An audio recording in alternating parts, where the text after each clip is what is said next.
Süssanız ha. Qəşəng. Gözəl bir gündür.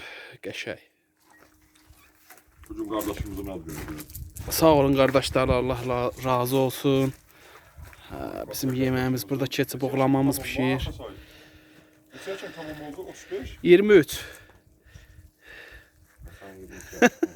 Hasan senin 23 yaşın bugün tamam oldu elə mi? Yaşım 35'ti, yaşayışım 23. Allah ömür versin. Elə həmişə bax belə cavan qala. Gözəl Kəlbəcərin təbiətidir.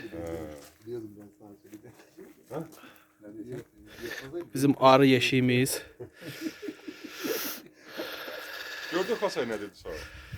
50 dana. Ali söyle, ne diyeceksen söyle. Kardeşim Allah daha uzun ömür versin. Sağlık, sıhhat, huzur versin. Sağ ol, teşekkür ederim Ali. Bu bizi özüne özgeçtirip bu seninki. Öğrenci yok. Bunun da dolduğu. Doldurdurun. Daha dersiniz isteken. Almayacağım. Süssene. Süssene, bana süssene. Ben bunu içirəm. Ben bardak bulacağım. Kamera gedir elə bir, biraz tez söyləsəniz.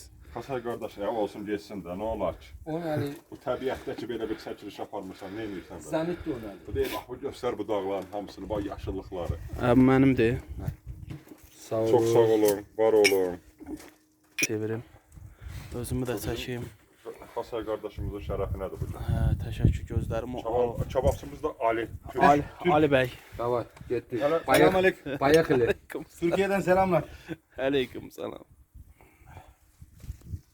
Hangi olsun senin bu 10 yaş Hələ bu bizə cürətlə kebab pişirir. Maksima su versən oradan. Nə olur?